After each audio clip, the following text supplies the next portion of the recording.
scan the QR code on your phone, or you can email the Alpha email, which is alpha@hopechurch7oaks.org. You can email or do this thing here. You can do that, and that will work. So we're going to have a Q&A over the next couple of weeks. So send questions in. Right now, the questions are non-existent. So if you could send some questions in, or maybe you've got friends that have got questions who are asking you questions, send those in. That would be good. New Day's happening. If your secondary school child has not signed up for that, then do that. That's starting on the 1st of August, but they need to be signed up quickly. Tom Martin, when do they need to be signed up by? For New Day. I'm glad you're paying attention, Tom. As soon as possible. Very good. Baptisms happening. Let's move on swiftly. Baptisms are happening on the 17th of July. 17th of July, Tom. Baptisms. So if you have not been baptised, fully immersed in water, come and speak to myself or Adam or Andre this morning after the service. We'd love to chat to you about that. We are going back to Krakow in Poland to take aid to Ukrainian refugees on the 26th of June. Myself and my good friend Simon Walney are going this time. Very excited about that. We're going with 2 vans again. And tonight. And finally, what we're doing at the moment is this big question series. It's to help equip us and maybe people that have these questions as well, but also to help equip the church to share their faith. And it's really good and encouraging to hear stories of people sharing their faith. And probably a year or so, maybe more now, we had someone join us on Alpha Online. It was a friend of Jodie Tanson. Jodie's going to come and just share what's happened with her friend and how it all started.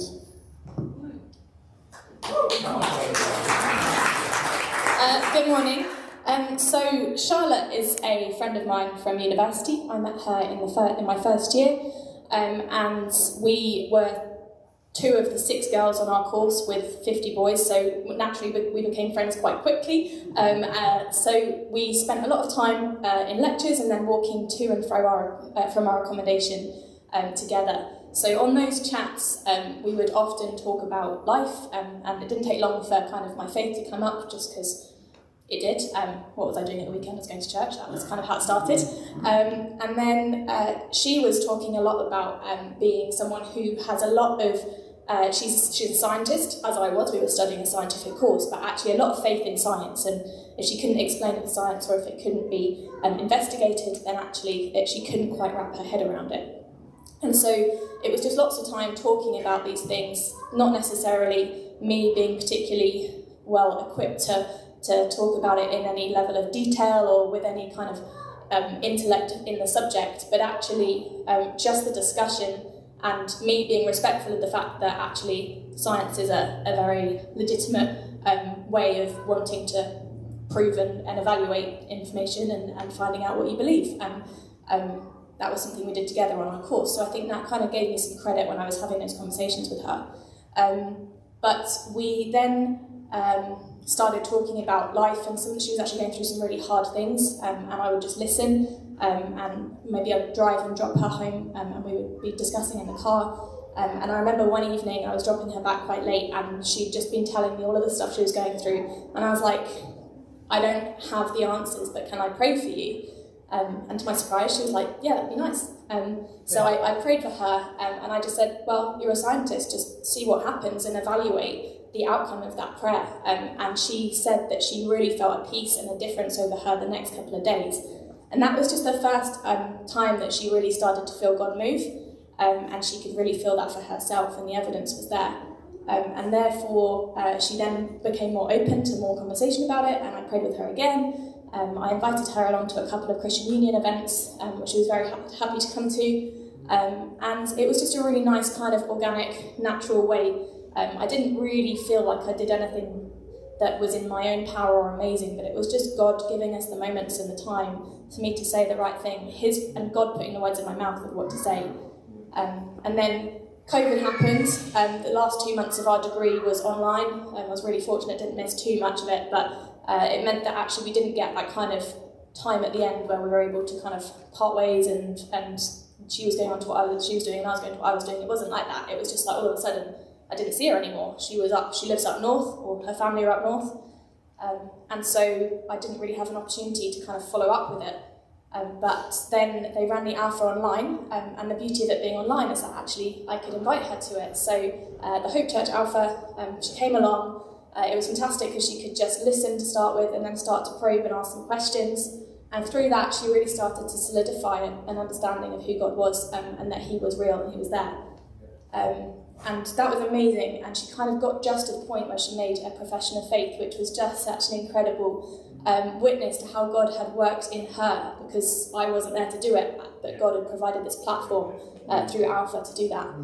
And so she made a profession of faith, and then shortly after that, she moved to America to start studying a master's in Massachusetts. And I was terrified because I was like, oh no, moving to a new country, all these new things, new people, it's just so many opportunities for her to lose interest. But I connected her up with a church, just found it online. I kind of looked through a few and I was like, this one looks like a good one to go to. Why don't you go and try it? And she did. And 18 months, she's been there for just over a year, 18 months. She's still going. And 2 weeks ago, she sent me a message to say that she got baptised. So, it's amazing. I think God just can use absolutely anyone in any circumstance. And do not worry if you don't feel qualified. I did not feel qualified to talk about the ins and outs of scientific, all the scientific theories that may or may not prove or disprove the existence of God and all these kinds of things. And actually, I wasn't qualified, but he gave me the words. And actually, ultimately, when she was in a really tough place, the Holy Spirit met her where she was, and that was what she needed. So don't be afraid to just let God work.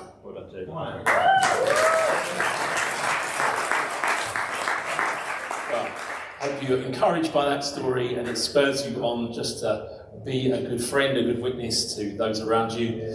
Let's welcome Adam Northcroft as he comes and speaks this morning. Right, well, am I on? Yeah, good. Morning. Morning. How are we doing? You alright? No? You're not alright? You want a bit more volume? Is that what you want? You want a bit more volume? Request for more volume.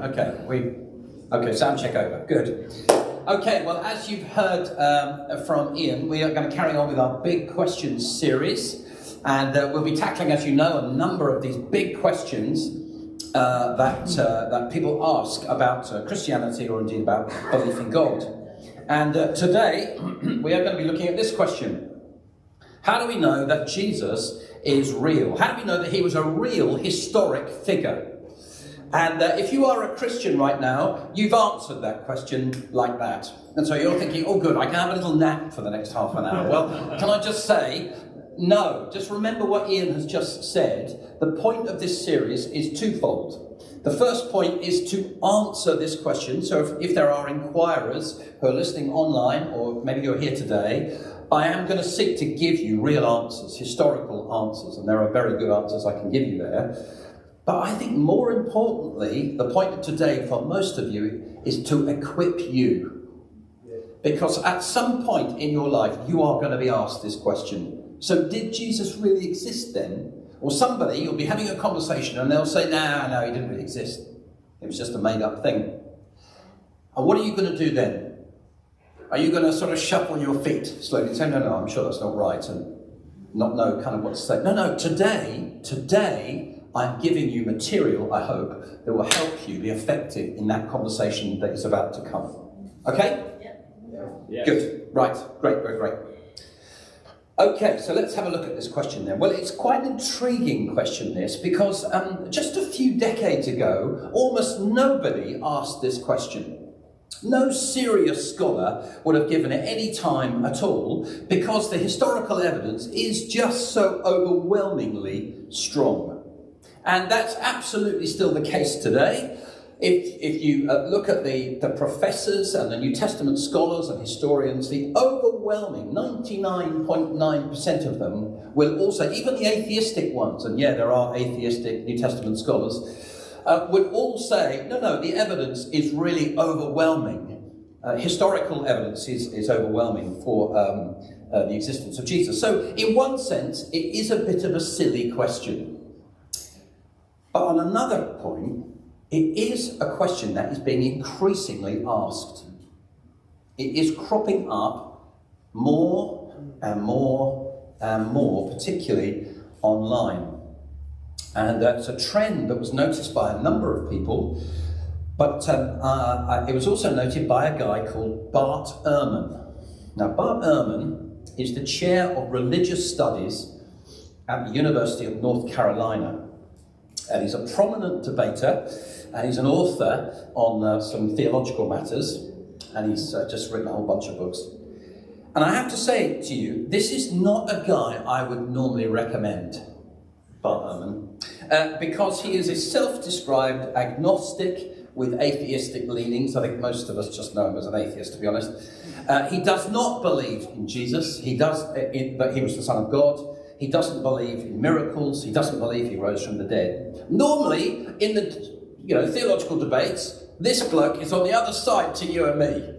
He's very clearly the guy we're having a bit of a barney with.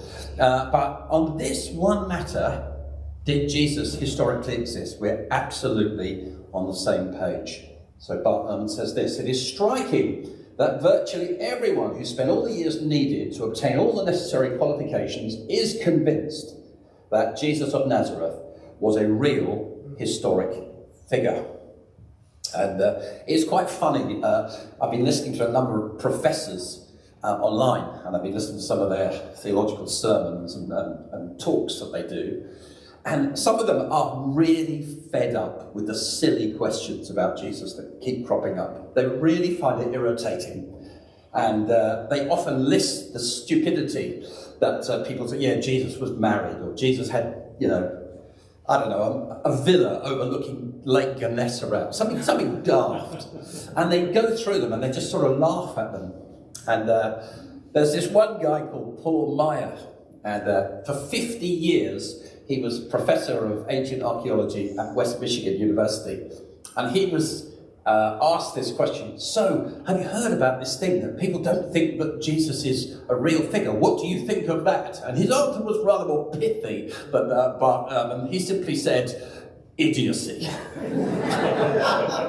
Which okay, but I can feel the frustration in his voice. However, as I say, this question is being asked, even though the history is set. And Bart Ehrman sort of ignored it until the point he was getting 2 to 3 emails a week from people, not only over North America, but all around the world, asking this question. So was Jesus a real historic figure then? And he was exercised about it, so he ended up writing a book on it called Did Jesus Exist? And there are other books actually on this, good books. Gary Habermas wrote The Historical Jesus, and Paul Meyer, actually, our idiocy friend here, wrote a book called The Real Jesus.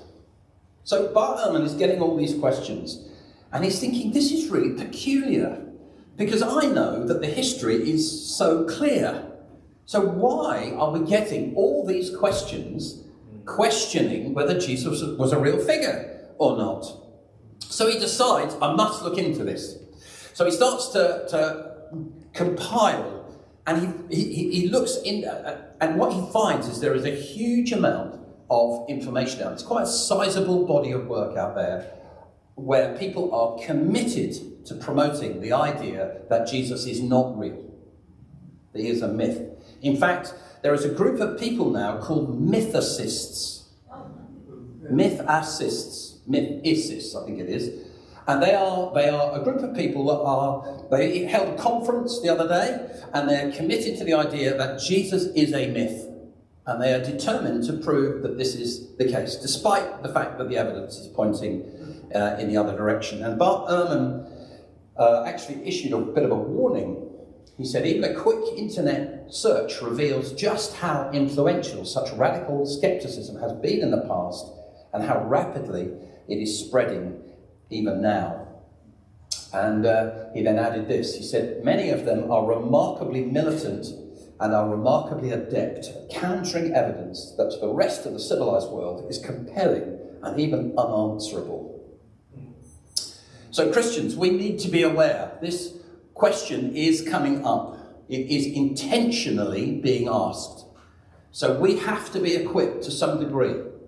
And if you want my notes and you want this presentation, I will give it to you if it will help you. Okay, the other thing that is also driving this is the atheistic and the humanistic world. So as I was doing my research and I was listening to a number of people online, up popped something from Atheism Canada. Now, I do not subscribe, you understand, to that. But up popped this thing, and they have put money and time and effort into, again, this question, promoting the fact that Jesus was a myth, even though the evidence doesn't show that. One other thing by way of background.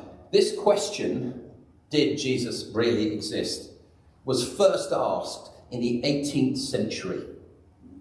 So that's 1700 years after the birth of Christ. And it was made during the so-called Enlightenment by people who didn't like Christianity and actively wanted to discredit it. And even then, it didn't really hold water for very long. Sort of disappeared a little bit, but then pops up again very strongly in the Soviet Union. And the Soviet Union, as you know, was a communist bloc, and communism is predicated on atheism. So it was the perceived wisdom, had to be by law pretty much, that Jesus didn't exist and was a myth. And it's also, I'm afraid, prevalent in some parts of Scandinavia, apparently. But we've just got to be aware. It was 1700 years before somebody came up with this idea, okay? So it's a new thing, comparatively. Right, so we're going to take a look now at the historical evidence, because I want to convince you about this material. I want you to see that it stands up. And one of the things I'm not going to do today is I'm not going to refer much to the New Testament. And I'm not going to refer much to the New Testament because the doubting world would say, their comment obviously is, well, of course the New Testament would say Jesus is real, because it's written by a bunch of Christians. So in our mind, it's untrustworthy. So I want to try and convince you today from evidence outside of the New Testament, okay, to strengthen our case. Do you see what I'm doing? Yeah, okay, good. Okay. Perhaps just quickly to say, so I'm not going to refer to the New Testament. I am a bit. Well, I can't resist it, really. But just to bear in mind, the New Testament, of course, is 27 different books. And it wasn't compiled as a single book until the end of the 4th century. So what happened is the early church fathers sorted through all the material that was out there, and they got the good stuff, the reliable stuff, and said, we're going to compile this into a book. And then we'll kick out all the bad stuff. So actually, they've done a really good historical job for us. But of course, it's considered to be one source, not 27. Yeah. Anyway, there we go. Okay, so let's take a look at history. Okay, you sitting comfortably? Yeah. You ready? Yeah. Well, it's coming anyway, so... Now, bear in mind that history is typically very messy. So historians have to find methods of being able to assess material as it comes to them. And one of the things they are really after, if they can't find hard archaeological evidence, one of the things they want is lots of sources of material, unrelated sources of material, all saying roughly the same sort of thing. They haven't been copied from one another. And they have a term for this, and they call that multiple attestation. And that's what they're looking for. Lots of different people saying roughly the same thing. There's another thing that they're looking for, and it's called the criteria of embarrassment. And basically what that means is they want the enemies of a person or a movement or a thing to start talking about them. Because the enemy of that person has no interest at all in promoting them. Do you see what I mean? They don't in any way, they're not going to PR it. They're not going to lie. They're just going to say, oh, well, I've got to make reference to it. I wish I didn't, but here it is. And we're going to find that nearly all the material I'm going to present to you falls in both of these categories. The criteria of embarrassment is very high for the information about Jesus. And we're going to have multiple attestation. Okay, right. So you're in history lecture, okay? Did you like history at school? No? Well, you can leave. Sorry. Good. Well, we're going to have some history today. Okay, so we've gone back a little while, and this guy, Tacitus. Now, Tacitus was a Roman senator, and he was a historian, and he wrote something called the Annals of Imperial Rome. He wrote it towards the end of his life in around about 115 AD. And as you can see, he was born around about 55 AD. So his life crosses over with some of the early Christians. And he described Christianity as a disease and hated Christians. And in his annals, he's talking about the fire in Rome, which we know happened in AD 64. And he says, Nero falsely accused those whom the populace called Christians. The author of this name, Christ, was put to death by the procurator Pontius Pilate while Tiberius was emperor. But the dangerous superstition, that's what you and I believe, by the way, this dangerous superstition, though suppressed for the moment, broke out again, not only in Judea, the origin of the evil, but even in the city of Rome. So this is a very strong piece of evidence, because this guy Tacitus was a really good historian. Because what he did is he wrote his stuff, and if he was unsure about anything, he would mark it hearsay.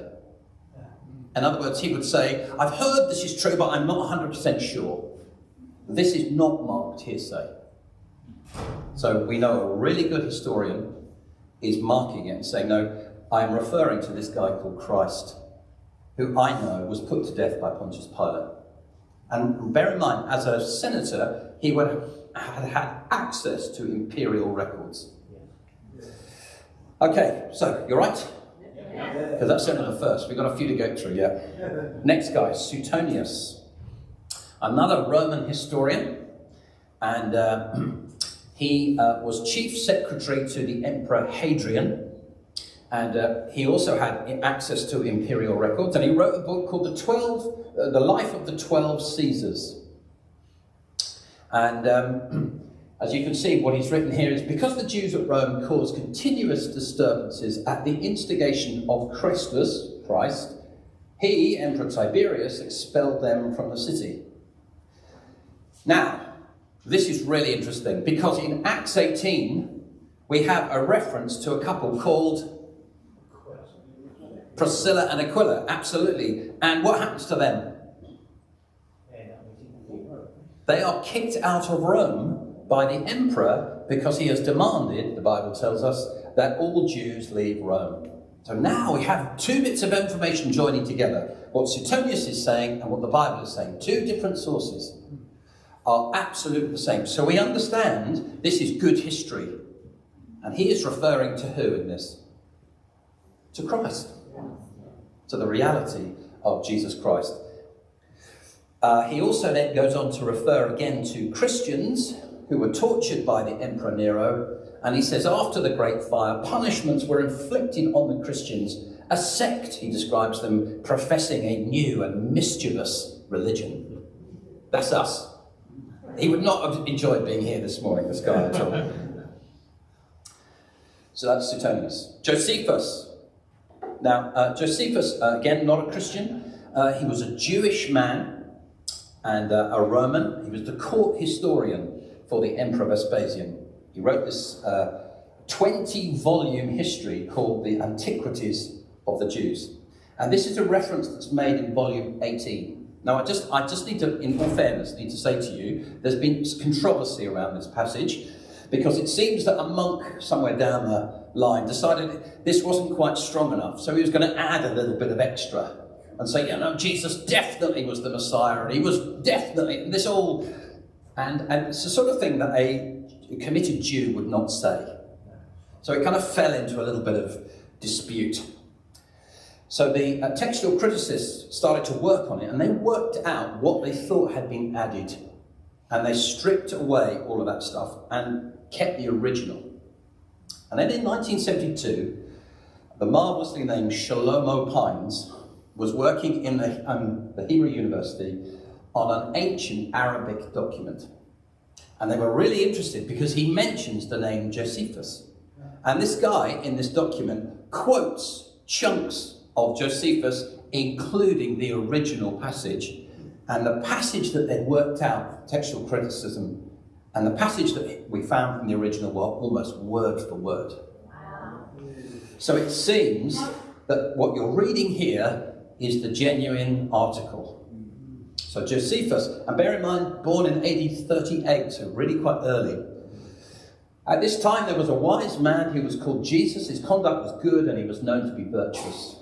And many people from among the Jews and other nations became his disciples. Pilate condemned him to be crucified and to die. But those who had become his disciples did not abandon his discipleship. They reported that he had appeared to them 3 days after his crucifixion and that he was alive. Accordingly, he was perhaps the Messiah, concerning whom the prophets have recounted wonders. Now that is something that a good Jew could write as a historian. So that's the first mention. Then he also mentions Jesus again in volume 20, but he's really talking about his brother James. And he just mentions Jesus in passing because he says, you know James, you know that guy who had the famous brother called Christ, who got crucified, that one. And then he talks about James a bit more. So almost in passing. So we have 3 Roman historians, none of whom have an interest in promoting Christ, all talking about the person of Christ. Okay, you still with me? Yeah. Okay, next one. Now this is important because it's a non-Roman source. So Marabas Serapion, again, writing at a similar sort of time as the other guys, and he writes a letter from Syria, and he seems to be in prison, and he's writing to his son, and he's talking about the lack of benefit that the Jewish people received from executing their, he calls him their wise king. And he starts comparing Jesus to other great historical figures, like Socrates, and because he died. I think he was poisoned actually, but he died early. And he starts comparing Jesus to him, and then he says, it was just after their kingdom was abolished, God justly avenged. The Jews ruined and driven from their land, live in complete dispersion. Nor did the wise king die for good. He lived on in the teaching which he had given. So there's a Syrian source. Next one. Lucian of Samosata. Now, this guy is Greek, and he's a satirist. So everything he's writing here, he's taking the mick, okay? He is really, really anti-Christian. Does not like, again, would not have enjoyed being here this morning. And so he writes this, and you've got to hear the sort of the intonation of the day. So the Christians, you know, he writes, worship a man to this day, bracket, ha ha ha. That's very funny in his view. The distinguished personage who introduced their novel rites and was crucified on that account. You see these misguided creatures, that's us Christians, start with the general conviction that they are immortal for all time, which explains the contempt of death and voluntary self-devotion, which are so common among them.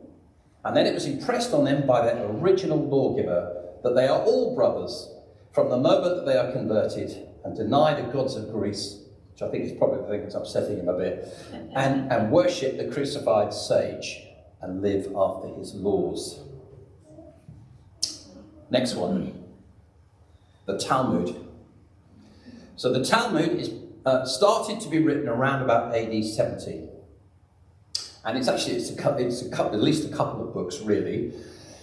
And it's thought it was started because in AD 70, Jerusalem was sacked, wasn't it? And the temple was destroyed. Do you remember that? Yeah? Okay, well it did. And the rabbis of the day start to come together, realizing that the Jewish people are now being dispersed all over the world.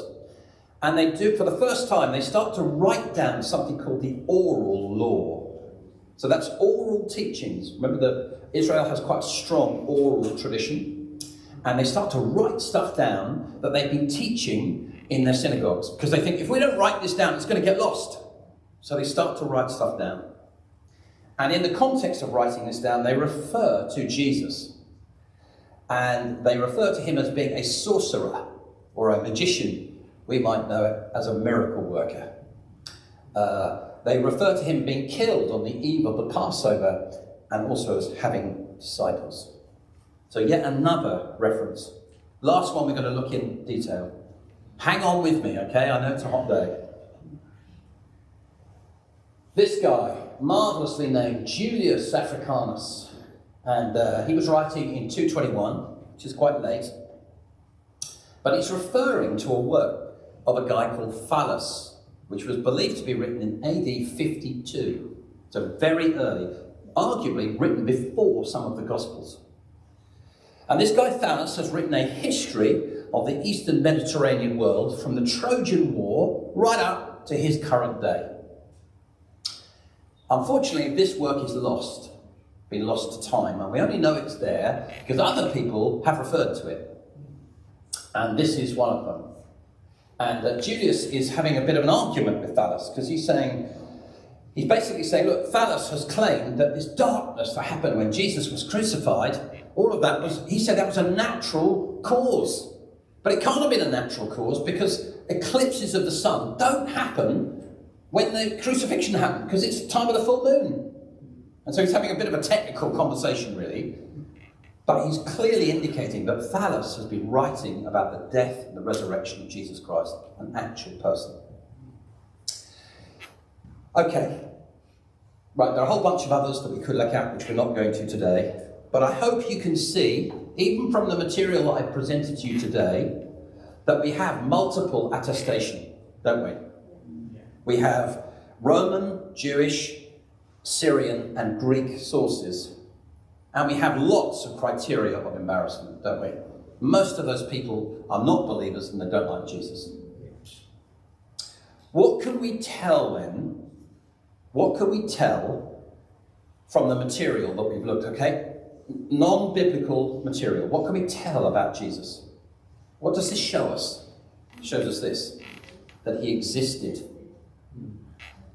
that he was crucified, that he had disciples, that he had a reputation as a magician or a miracle worker, that he was a teacher, that he was worshipped, that he was killed on the eve of the Passover, he was known as a king, and that he existed at the time of Pontius Pilate during the reign of Emperor Tiberius. That's not bad, is it?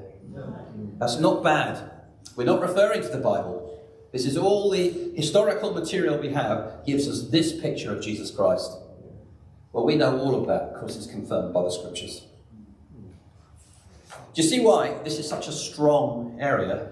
Do you see the overwhelming nature of the material? And there's much more we could have referred to. There's even a thing called the Acts of Pontius Pilate, which is a Roman document, again it's lost, but is referred to. And in AD 150, a guy says, if you're unsure, go and read the Acts of Pontius Pilate, because how he died is listed in there by Pilate. We don't have that document. I wish we did, but we don't. There's an overwhelming amount of material. In fact, there is more evidence for the existence of Jesus of Nazareth than any other first century Jew. In fact, I've heard that there's more evidence, some have claimed, there's more evidence for Jesus than there is for Pontius Pilate.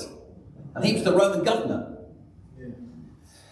So I want you to take away from this, there is overwhelming, really solid, genuine, historic material that points us to the reality of Jesus. You should be now in a position to slice apart any arguments that are brought to you that contradict us at all.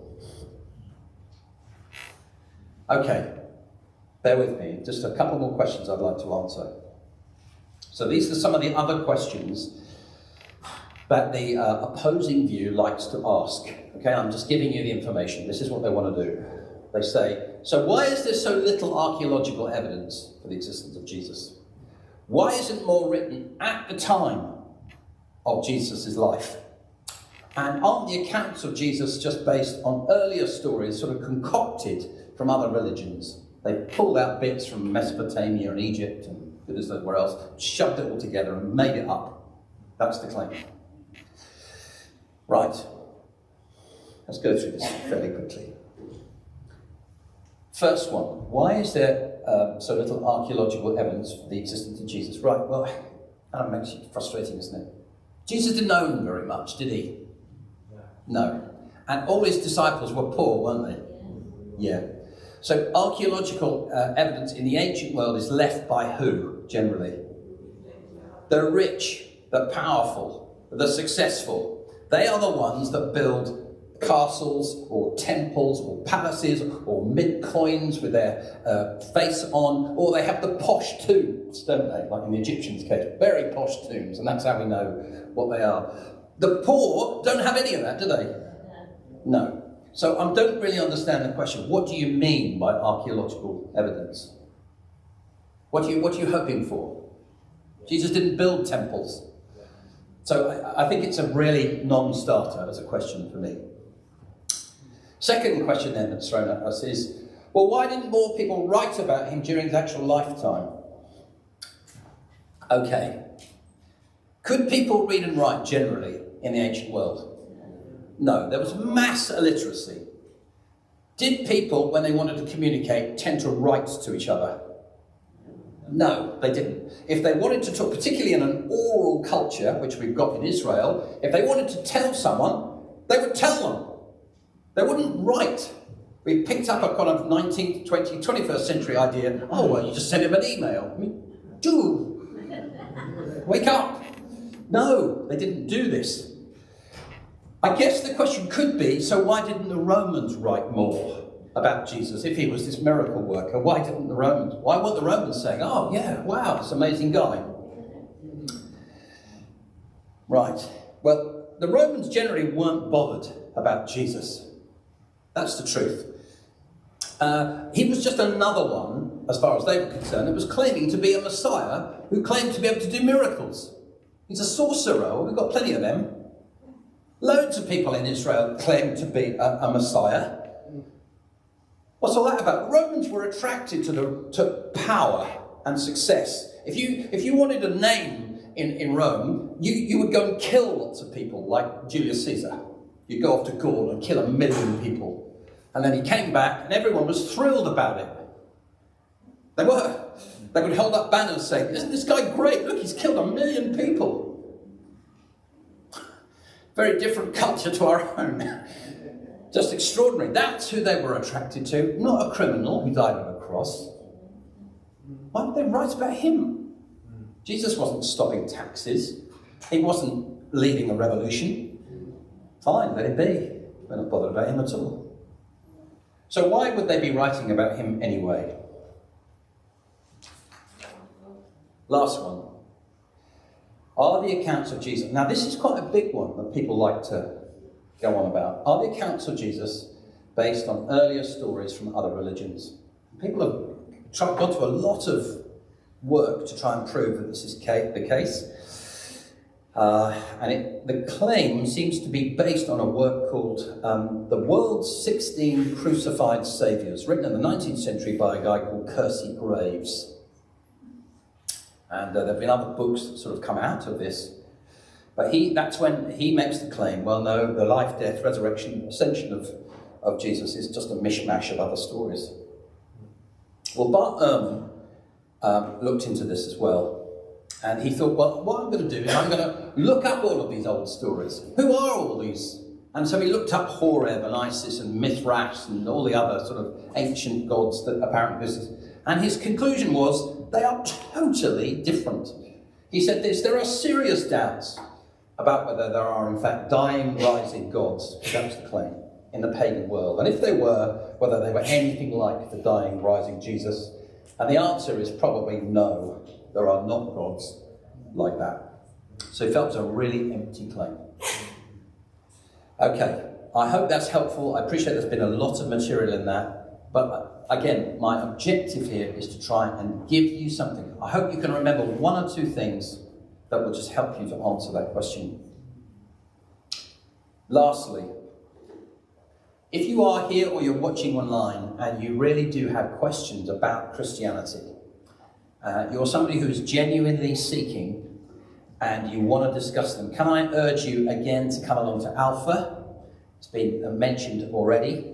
Alpha is a great sort of 8 to 10 week course on Wednesday evenings. The next one we are holding starts on the 28th of September. It's a friendly place where you can ask your questions. Who's been to Alpha, just out of interest? 3 times. 3 times. Yeah, it's very good, isn't it? Yeah. Ruben and Gabs, can I ask you to stand up? If you have any questions, these are the 2 people to talk to. Okay, they are the Alpha folk. Lovely, thank you guys. They ought to be saying this, really. But actually, what Alpha does is it presents the claims of Jesus in a logical, coherent, digestible way. Most people who have rejected Christianity have never even studied it, which is shocking. So what Alpha does is it just puts the claims of Jesus in front of you and enables you to come to a conclusion. And we've had people that have come to faith as a result of Alpha, and others who have said, it's not for me. But it's just a great, great course. So I would really, really urge you to do it. You can sign up as well via the screen there. Okay, well that sort of draws things to a close. If you have questions for me, I'm just going to be down here. If you would like prayer for anything, there are going to be a couple of folks with green lanyards by the banner over there, and they would be happy to pray for you. Bless you. Have a great day.